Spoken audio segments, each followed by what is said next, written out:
আসসালামু আলাইকুম, সকলকে স্বাগতম জানাচ্ছি আমাদের চ্যানেল এডুকেশন। তো আজকে আমরা নতুন একটি টপিক নিয়ে হাজির হয়েছি আপনাদের সামনে। আজকে খুবই গুরুত্বপূর্ণ একটি টপিক, সেটি হচ্ছে ব্যাংক লোন। তো ব্যাংক লোন কি, ব্যাংক লোনের কিছু ব্যয় নির্ণয় এবং এর আনুষঙ্গিক কিছু কথাবার্তা আজকে আমাদের ক্লাসে আমরা কভার করব। তো চলুন জানি ব্যাংক লোন কি। ব্যাংক লোন হচ্ছে কোনো কমার্শিয়াল ব্যাংক বা অন্যান্য কোনো ব্যাংক তার গ্রাহকের আবেদনের প্রেক্ষিতে অগ্রিম যে টাকা, ক্যাশ অথবা ঋণের যে সুবিধা দেওয়া থাকে তাকেই আমরা ব্যাংক লোন হিসেবে ধরে থাকি।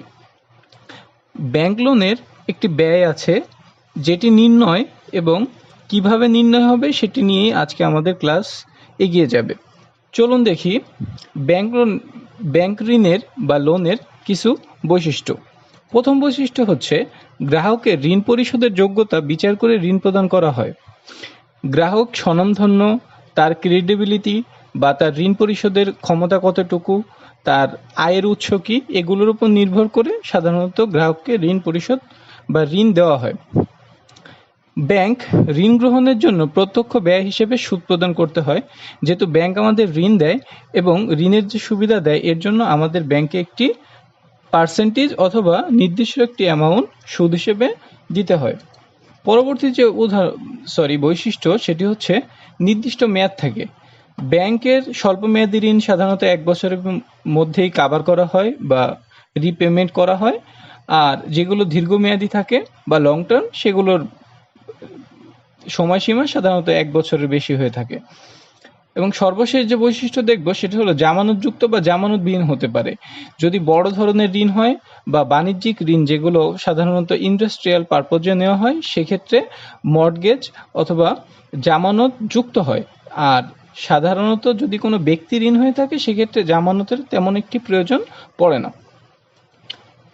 তো ব্যাংক ঋণ বা মেথড অফ ব্যাংক লোনের যে আমাদের কস্ট যে ক্যালকুলেশন আছে সেটার সাধারণত মেথড দুটি। প্রথম যে মেথড বা পদ্ধতি সেটা হচ্ছে কম্পেনসেটিং ব্যালেন্স বেসিস কস্ট। এই সিস্টেমে বা এই পদ্ধতিতে সাধারণত প্রথমে আমাদের একটি পার্সেন্টেজ অ্যামাউন্ট যেটা আমাদের ব্যাংকে আমাদের যে অ্যামাউন্ট থাকবে আমাদের যে অ্যাকাউন্ট থাকবে সেখানে জমা রাখতে হবে। পরবর্তী যে মেথড সেটি হচ্ছে ইনস্টলমেন্ট বেসিস কস্ট মেথড। তো এই দুই পদ্ধতিতে বা এই দুই মেথডেই সাধারণত কস্ট ক্যালকুলেশন করা হয় ব্যাংক লোনের। তো চলুন আজকে আমাদের ক্লাসে আমরা দেখব কম্পেনসেটিং ব্যালেন্স বেসিস কস্ট পদ্ধতি থেকে কিভাবে কস্ট ক্যালকুলেশন করা হয়।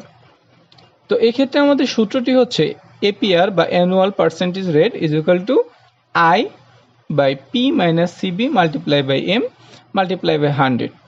তো এখানে এর পাশাপাশি আরেকটি যেটা জিনিস দেখব ইআইআর বা ইফেক্টিভ ইন্টারেস্ট রেট, যেটা আমাদের ব্যাংক লোনের যে কস্ট আছে সেটি নির্ণয়ের জন্য লাগবে। এবং এটি কখন লাগবে, এটা যদি আমাদের কম্পাউন্ডিং হয় তাহলে সেই ক্ষেত্রে আমাদের এটি নির্ণয় করতে হবে। তো এখানে দেখুন, এখানে পি দ্বারা প্রিন্সিপাল অ্যামাউন্ট বা আমি ব্যাংক থেকে বা আপনারা বা গ্রাহক ব্যাংক থেকে যে পরিমাণ টাকা চাচ্ছে বা তাকে প্রদান করা হবে সেটি হচ্ছে প্রিন্সিপাল। আচ্ছা, এখানে আয় দ্বারা কি বোঝাচ্ছে, যে সুদের হার বা ইন্টারেস্ট রেট। এখানে দেখুন আয় নির্ণয়ের আমাদের ফর্মুলা দেওয়া আছে P multiply by interest rate multiply by days by 360। এখানে পি দ্বারা প্রিন্সিপাল অ্যামাউন্ট বা ব্যাংক থেকে গ্রাহক যে পরিমাণ ঋণ চাবে বা তাকে দেওয়া হবে সেটা, তারপর তাকে নির্দিষ্ট পরিমাণ একটি পার্সেন্টেজ বা সুদের হার দেওয়া থাকে বা ইন্টারেস্ট রেট দেওয়া থাকবে, সেটা দ্বারা কি করতে হবে, মাল্টিপ্লাই করতে হবে। এবং সেটাকে দেখুন ডেজ বাই 360। কেন? কারণ হচ্ছে যদি 1 বছরের নিচে যদি আমাদের সময়সীমা থাকে তাহলে অবশ্যই আমাদের সুদকে এটা দ্বারা মাল্টিপ্লাই করে নিতে হবে। আর যদি 360 যদি আমাদের বাৎসরিক ঋণ যদি দেওয়া থাকে তাহলে সেক্ষেত্রে 360/360 থাকবে, অথবা আমরা এই যে অংশটা এখানে আছে ডেজ বাই 360 এটা আমরা দিব না, বা এটা আমাদের না দিলেও অঙ্ক হয়ে যাবে। পরবর্তী দেখুন সিবি বা কম্পেনসেটিং ব্যালেন্স। কম্পেনসেটিং ব্যালেন্স কি? কম্পেনসেটিং ব্যালেন্স হচ্ছে আমরা গ্রাহক যখন তাকে ঋণ দেওয়া হয় বা লোন দেওয়া হয় তখন তার কিছু পরিমাণ টাকা তার যে অ্যাকাউন্টে রাখতে হয় সেটাই হলো কম্পেনসেটিং ব্যালেন্স। কম্পেনসেটিং ব্যালেন্সে যদি নির্দিষ্ট পরিমাণ বা অ্যামাউন্ট যদি বলে দেয় তাহলে সেটা সরাসরি বসাতে হবে, আর যদি পার্সেন্টেজ বলে দেয় তাহলে এই যে principal multiply by CB rate. এবং দেখুন এম ইজ ইকাল টু 360/ডেজ। আমাদের এইখানে যে এই যে এম আছে, এখানে যে এম আছে, এটা আমাদের এখান থেকে নির্ণয় করতে হবে যে কত দিনের জন্য আমরা লোনটি নিচ্ছি তার উপর। এবং দেখুন এপিআর বা অ্যানুয়াল পার্সেন্টেজ রেট, এটা আপনারা সকলেই জানেন। এবং এই যে ইআইআর বা ইফেক্টিভ ইন্টারেস্ট রেট। অঙ্ক করার সময় আমাদের কিছু জিনিস বা এখানে গুরুত্বপূর্ণ কয়েকটা স্টেপ, বিশেষ করে 5টি স্টেপ এখানে দেখানো হয়েছে, সেগুলোর সাথে চলুন সবাই পরিচিত হই। তো রুলস টু রিমেম্বার, যা গুরুত্বপূর্ণ 5টি রুলস আছে সেগুলো আমাদের মাথায় রাখলেই আমরা এই অঙ্কটি সহজেই করতে পারবো। প্রথম যে রুল সেটি হচ্ছে যে কোনো অঙ্কে দিনের সংখ্যা উল্লেখ না থাকলে তখন সেটাকে 1 বছরের অঙ্ক ধরে নিতে হবে। যদিও এখানে বানানটি ঠিক নেই, ধরে নিতে হবে। তো কেন আমরা 1 বছর ধরে নিব? কেননা এখানে যদি আমাদের ফর্মুলায় যে এম দেখেছিলাম সেই এম তখনই হবে যদি সেটা 1 বছরের নিচে হয়, আর যদি কোনো দিনের উল্লেখ না থাকে তো সাধারণত সেটির মান 1 হবে। সেকেন্ড বা রুল নাম্বার 2, ব্যাংক থেকে যে টাকা ঋণ নেওয়া হবে সেটি হলো পি এর পরিমাণ, বা আমরা আগেই জেনেছি যে ব্যাংক আমাদের যে পরিমাণ ঋণ দিতে রাজি হবে সেটাই পি। প্রসেসিং কস্ট, আদার কস্ট এবং সিবি এর মান সবসময় পি এর উপর ধরতে হবে। মানে আমাদের যে পার্সেন্টেজ দেওয়া থাকবে সেটা ইন্টারেস্ট রেট হোক, সিবি রেট হোক বা অন্যান্য কস্টেরও যদি আমাদের কোনো রেট দেওয়া থাকে সর্বদা সেটা পি এর উপর আমরা ধার্য করব। তারপরের যে রুল সেটি হচ্ছে যখন অঙ্কে কম্পেনসেটিং ব্যালেন্স বা প্রসেসিং কস্ট বা আদার কস্ট উল্লেখ থাকবে তখন পি থেকে এগুলো বাদ দিতে হবে, আর যদি উল্লেখ না থাকে তাহলে সেটা অবশ্যই আমাদের বাদ দেওয়ার প্রয়োজন পড়বে না। রুল নম্বর 4, যদি কোনো অঙ্কে 1 বছর বা 360 দিনের কম হয় তাহলে ইআইআর বের করতে হবে, কিন্তু যদি 1 বছর বা 360 দিনের বেশি হলে তাহলে আমাদের বা সমান হলে ইআইআর বের করতে হবে না, কারণ তখন ইআইআর এবং এপিআর সমান হবে। সর্বশেষ এবং সবথেকে গুরুত্বপূর্ণ যে রুল সেটি হচ্ছে অঙ্কের মধ্যে interest paid in advance, discount basis, prepaid interest, bank deduct interest in advanced, made in advance ইত্যাদি কথা উল্লেখ থাকতে পারে। এটা সবাই খুব সাবধানতার সাথে দেখবেন যখন কোয়েশ্চেন পড়বেন বা কোয়েশ্চেন হাতে পাবেন। এটা দেয়া থাকলে আমাদের যেটা হবে সেটা হলো ফর্মুলাটি এই যে P minus CB minus I. এই ক্ষেত্রে আমাদের কম্পেনসেটিং ব্যালেন্স থাকলে অবশ্যই সেটা বিয়োগ যাবে, যদি না থাকে নাই, কিন্তু এই ক্ষেত্রে ইন্টারেস্টটি আগেই বাদ দিয়ে নিতে হবে, তাছাড়া বাকি ফর্মুলা ঠিক থাকবে। তো দেখুন আমাদের প্রবলেম নাম্বার 1, টু বড়ো টাকা 4 lakh from a bank at 10% interest rate পার অ্যানাম। এখানে অ্যানাম বলতে ইয়ার বোঝায় বা বছর বোঝায়। The bank requires 25% compensating balance on loan amount, what is the cost of bank loan? আচ্ছা, তো এখানে দেখুন, এখানে আমরা লোন নিব 4 লাখ, যেখানে আমাদের 10% ইন্টারেস্ট ধার্য করা হবে এবং 25% কম্পেনসেটিং ব্যালেন্স রাখতে হবে। তো সলিউশনের জন্য আমরা সেম ফর্মুলাটি ব্যবহার করব এখানে। তো দেখুন এখানে পি দ্বারা প্রিন্সিপাল অ্যামাউন্ট বা এই যে 4 লাখ টাকা, আই দ্বারা ইন্টারেস্ট। দেখুন ইন্টারেস্ট আমার প্রিন্সিপাল অ্যামাউন্ট 4 লাখ টাকা ছিল, ইন্টারেস্ট রেট 10% এবং ডেজ বা 360, এটাকে যদি আমরা এভাবে করে নিই তাহলে অবশ্যই আমাদের এখানে 56,000 টাকা আসবে। আচ্ছা, সিবি দ্বারা কি? সিবি দ্বারা আমাদের কম্পেনসেটিং ব্যালেন্স বুঝি, যেটা পি কে সিবি রেট দ্বারা মাল্টিপ্লাই করতে হবে। এখানে পি আমাদের principal amount 4 lakh, compensating balance rate 25%, তাহলে এটা করলে 1/4 বা 1 লাখ টাকা আসবে। এম, যেহেতু আমরা জানি যে এম নির্ণয় করতে 360/ডেজ, এখন যেহেতু এখানে আমাদের কোনো ডেজের উল্লেখ নেই বা দিনের উল্লেখ নেই, তার জন্য আমরা 360 দিনই বা 1 বছর এটাকে ধরে নিব। এপিআর দ্বারা আমরা জানি অ্যানুয়াল পার্সেন্টেজ রেট। তো এখন দেখুন আমাদের সলিউশনটি ঠিক এভাবে আসবে। আমাদের যেহেতু ইন্টারেস্ট এই যে এখানে আমরা 56,000 টাকা বের করেছি, পি ছিল আমাদের প্রিন্সিপাল অ্যামাউন্ট বা 4 লক্ষ টাকা, আর যেখানে আমাদের সিবি বা কম্পেনসেটিং ব্যালেন্স এই যে 25% 1 লক্ষ টাকা। তো এটাকে আমরা ক্যালকুলেশন করলে দেখব এটার খরচ এসেছে 18.66%। আচ্ছা, তো এই সমস্যাটাকেই একটু বাড়িয়ে নেওয়া হয়েছে। দেখুন প্রবলেম এক্সটেন্ডেড, মানে এই সমস্যায় অন্য ধরনের কথা ব্যবহার হতে পারে। দেখুন সমস্যায় একই আছে, কিন্তু এখানে দেখুন একটু হলদেটে করে the interest in advance as well, মানে ব্যাংক যে ইন্টারেস্ট রেট আছে তাকে অ্যাডভান্স কেটে রাখবে, মানে যখন আমাদের টাকা দেওয়া হবে তখন সেই ইন্টারেস্টের টাকাটাও রেখে দিবে। কম্পেনসেটিং ব্যালেন্সে 25% আছে, সেটা তো রেখে দিবেই, পাশাপাশি ইন্টারেস্টের টাকাটাও তারা রেখে দিবে।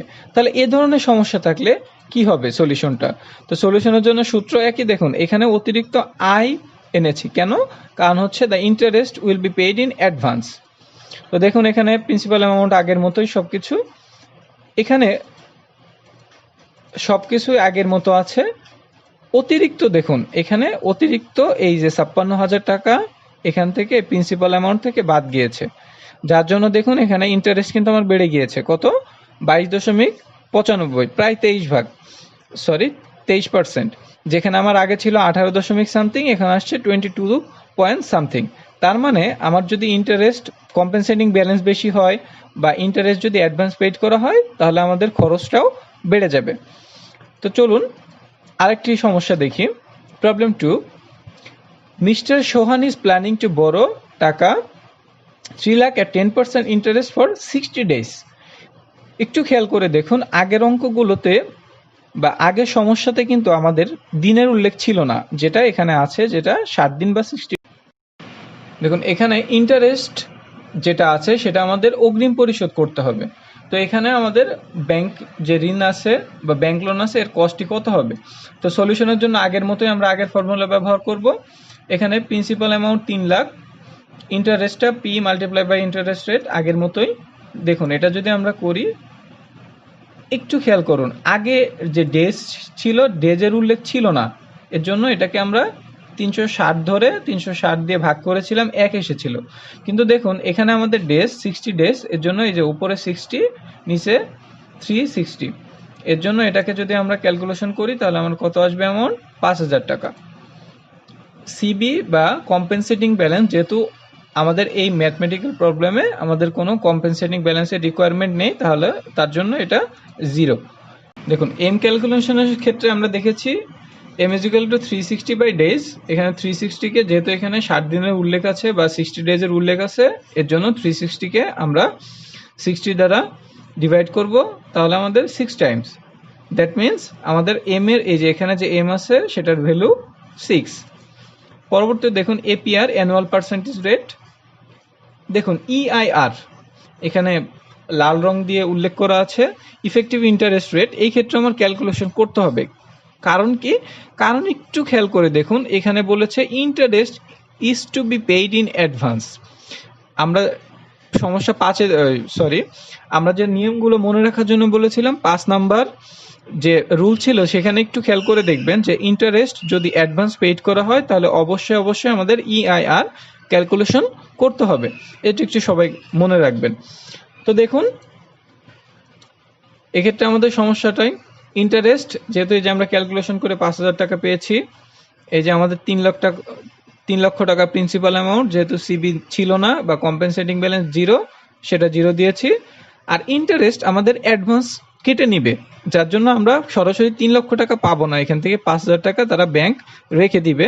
এই যে রেখে দিয়ে 2,95,000 টাকা আমরা পাবো, যার জন্য আমাদের ইন্টারেস্ট দিতে হবে 5,000 টাকা এবং আমাদের বাৎসরিক এটা 6 বার দিতে হবে। এর জন্য আমাদের এম এর ভ্যালু এই যে 6 বা 6 টাইমস চলে এসেছে।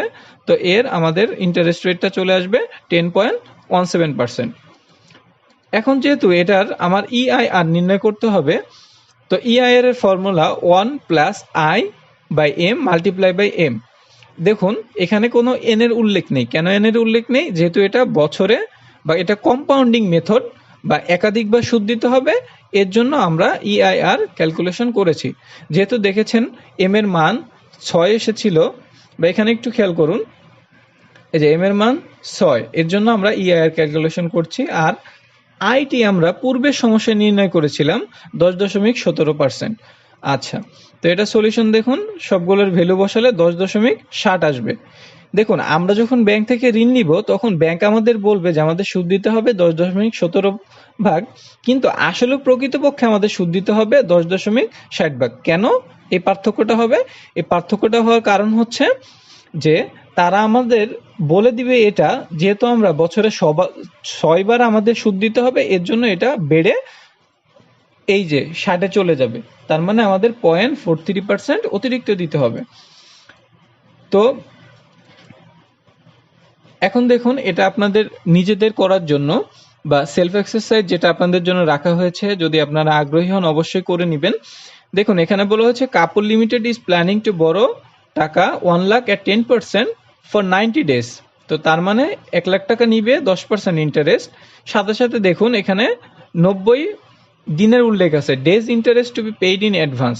পাশাপাশি আবার কি বলে দিয়েছে যে interest to be paid in advance. যেহেতু আমাদের ইন্টারেস্ট রেট অ্যাডভান্স দিতে হবে, তার জন্য আমাদের দুটি সমস্যা করতে হবে। একটা হলো এপিআর ক্যালকুলেশন করতে হবে, পাশাপাশি ইআইআরও করতে হবে। তো দেখুন এখানে আমাদের শুধু এপিআর এর এখানে দেখুন আমাদের এপিআর এর উত্তর আসবে 10.25 এবং ইআইআর আসবে 10.66 ভাগ। ধন্যবাদ সকলকে আমাদের সাথে থাকার জন্য।